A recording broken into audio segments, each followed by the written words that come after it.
नमस्कार दोस्तों। तो फाइनली जो 26 हिंदू टूरिस्ट को जिनका कोई लेना देना नहीं था, पहलगाम में आतंकवादियों द्वारा यानी कि पाकिस्तान के आतंकवादियों द्वारा उनको मारा गया था, उसका बदला फाइनली भारत ने ले लिया है। ऑपरेशन सिंदूर लॉन्च किया गया है पाकिस्तान के ऊपर, मतलब चंद घंटों के अंदर ही, मतलब चंद घंटों से पहले ही ये ऑपरेशन सिंदूर लॉन्च किया गया पाकिस्तान के ऊपर। पाकिस्तान ऑक्यूपाइड कश्मीर के कई सारे जो इलाके हैं, इनके ऊपर लगभग 9 ठिकानों बताया जा रहा है कि 9 ठिकानों के ऊपर भारत ने बड़ी एयर स्ट्राइक करी है, मिसाइल्स का इस्तेमाल करके एयर स्ट्राइक करी है और इसको कंफर्म भी किया है। इंडियन आर्मी के पेज पर बाकायदे इसके बारे में उन्होंने इस चीज़ को एक्नॉलेज किया है। उसके साथ साथ पीआईबी का भी यहाँ पर प्रेस रिलीज एक आया है। उसके साथ साथ इवन पाकिस्तान ने, जो पाकिस्तान कभी 1971 की वॉर भी नहीं मानता कि वो हार चुका है, उस पाकिस्तान की तरफ से भी, मतलब जो मैं उनके न्यूज़ आउटलेट्स देख रहा था, डॉन वगैरह, वहाँ पर भी इस चीज़ को कवर किया गया है कि भारत ने बड़ी एयर स्ट्राइक पाकिस्तान के अंदर करी है। उसकी वीडियो भी अब ऑफिशियल हो चुकी है, आप तक वीडियो पहुँच गई होगी, या हम कोशिश करेंगे यहाँ पर भी इस वीडियो के अंदर भी उस वीडियो को इंटीग्रेट कर दें ताकि वो आप तक पहुँच जाए। तो फाइनली भारत ने अपना बदला ले लिया। डिटेल में समझते हैं। 9 टारगेट्स में से जो इंपॉर्टेंट टेररिस्ट टारगेट्स थे उन पर किया गया है हमला।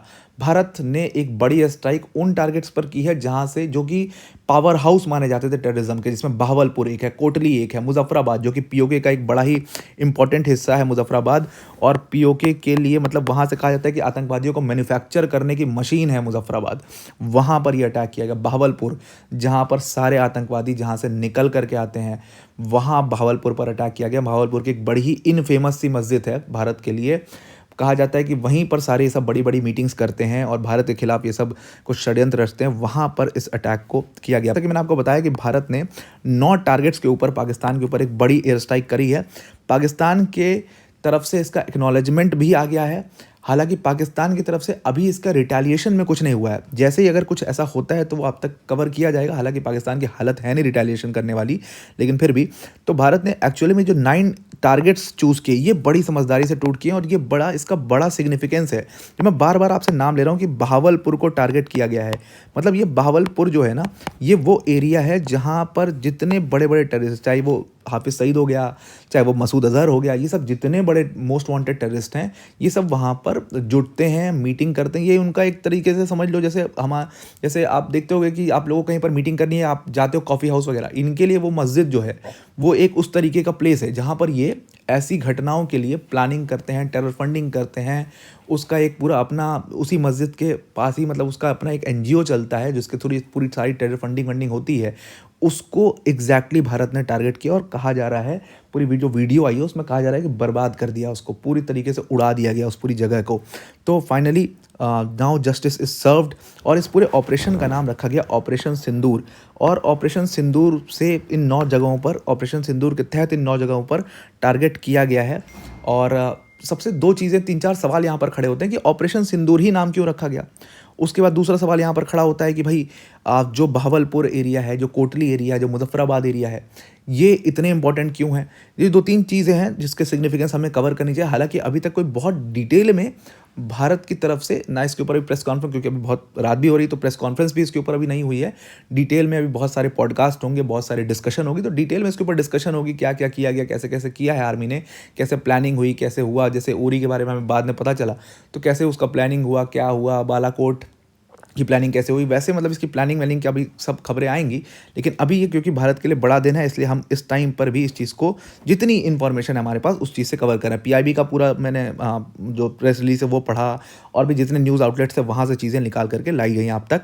तो इसका नाम देखिए ऑपरेशन जो सिंदूर रखा गया है, ऑपरेशन सिंदूर, इसके पीछे नाम रखने का पीछे का जो कारण समझा जा रहा है अभी तक, हालांकि अभी ये बहुत कन्फर्म्ड नहीं है, इसको किसी ऑफिशियल सोर्स ने कन्फर्म नहीं किया है, लेकिन जो चलता है न्यूज़ में, मतलब सूत्रों के हवाले से बताया जा रहा है। तो ऑपरेशन सिंदूर का बताया जा रहा है कि देखिए, जब हिंदू टूरिस्ट्स को मारा गया, मैं बार बार वर्ड हिंदू इसलिए भी बोल रहा हूँ क्योंकि उन टूरिस्ट का रिलीजन पूछ करके वहाँ पर उनको टारगेट किया गया। तो जो हिंदू टूरिस्ट को पहलगाम में मारा गया, उसमें एक कैप्टन लेफ्टिनेंट विनय नरवाल जी भी थे, जो कि नेवी के लेफ्टिनेंट थे और वहाँ पर वो निहत्थे तो उस समय पर, अगर उनके पास हथियार होते तो शायद कहानी कुछ और होती। खैर, विनय नरवाल जी और उनकी वाइफ वहाँ पर अभी 4-5 दिन उनकी शादी को हुए थे और वो लोग वहाँ पर पहुँचे हुए थे पहलगाम में, उनको इसमें मार दिया गया था। अगर फ़ोटो से दिखाएँ आपको तो ये लेफ्टिनेंट विनय नरवाल हैं, आप ज़रूर से इनको जानते होंगे, इनकी फ़ोटोज़ आपने देखी भी होंगी और वो वीडियो जो आती है, जिन्होंने इस चीज़ को सबसे पहले एक्नॉलेज किया था कि उन्होंने पूछा कि ये तो शायद हिंदू है और उसके बाद उन्होंने तुरंत अपनी राइफ़ल निकाली और शूट कर दिया बिना कुछ सोचे समझे। तो ये वही लेफ्टिनेंट विनय नरवाल हैं और उनकी वाइफ हैं, उनकी फ़ोटो है और उनको जो मारा गया था क्योंकि उनकी 4-5 दिनों पहले ही शादी हुई थी, इसलिए इस ऑपरेशन का नाम ऑपरेशन सिंदूर रखा गया। एक बदले के तहत इसका नाम ऑपरेशन सिंदूर यहाँ पर रख दिया गया। और उसके साथ-साथ इसमें पाकिस्तान की जो न्यूज़ आउटलेट है जिसके बारे में आपको बता रहा था, डॉन, उसकी इंटर सर्विस पब्लिक रिलेशंस, उसने छापा इस चीज़ को कि उसका जो जनरल है, जनरल अहमद शरीफ चौधरी, उसने इस चीज़ को कन्फर्म किया कि कोटली, बहावलपुर और मुज़फ़्फ़राबाद इन जगहों पर अटैक किया गया है। वो पाकिस्तान जो 1971 में खुद हारा है, इस चीज़ को भी एक्नॉलेज नहीं करता, 1965 में हारा है, इस चीज़ को भी एक्नॉलेज नहीं करता। उस पाकिस्तान ने फाइनली इस चीज़ को एक्नॉलेज तो कर लिया है कि भाई हमारे यहाँ पर इस जगह पर मतलब हुआ है अटैक और भारत ने ही किया है इस अटैक को, कम से कम उन्होंने इस चीज़ को एक्नॉलेज तो किया है। अब अगर हम बहावलपुर की बात करें, सबसे पहले लोकेशन देखें तो ये बहावलपुर है, लाहौर से बिल्कुल नीचे ये वाला जो हिस्सा है, ये एक्चुअल में बहावलपुर का हिस्सा है और इसको कहा जाता है terror factory. Terror factory actual में इसको इसलिए कहा जाता है बिकॉज़ यहाँ पर मीटिंग्स बड़ी-बड़ी होती हैं। यहाँ पर मीटिंग्स होती हैं कि भाई एक्शन प्लान क्या होगा, फंडिंग कहाँ से आएगी, किसको-किसको रिक्रूट करना, मतलब एक रिक्रूटमेंट का गढ़ माना जाता है। मसूद अज़हर की जो फेमस तकरीरें आप सुनते हो, जो वीडियोज़ आती हैं कि बड़ी-बड़ी तकरीरें दे रहा है, वो सब एक्चुअल में इसी बहावलपुर की उस मस्जिद जो है, वहीं से दी जाती थी। तो बहावलपुर की मस्जिद का मैं एक चेक भी कर रहा था कि इसको क्यों टारगेट किया इंडिया ने, सिग्निफिकेंस क्या है इसका। तो 1 अगस्त की मुझे खबर मिली, अगस्त 2024 की खबर थी ये।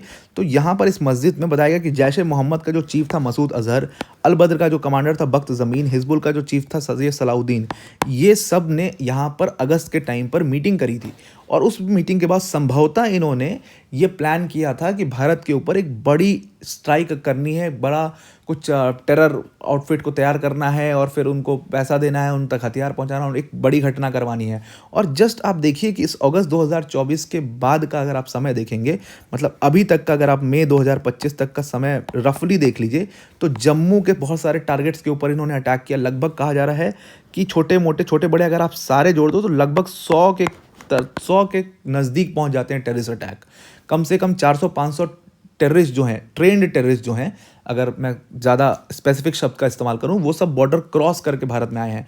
तो कहा गया बहावलपुर वो एक गढ़ है रिक्रूटमेंट का और मुज़फ़्फ़राबाद, जो यहाँ पर मैंने आपको बताया कि मुज़फ़्फ़राबाद एक जगह है, ये एक्चुअल में पीओके का हिस्सा है और ये पीओके जो है, यहाँ पीओके से मुज़फ़्फ़राबाद के थ्रू ही ये टेररिस्ट को भारत में घुसाया जाता था। ये मतलब उनका फेवरेट प्लेस कहा जाता है, सेफ हेवन कहा जाता है और घटना करके फिर वापस वहाँ पे चले भी जाते हैं बड़े आराम से।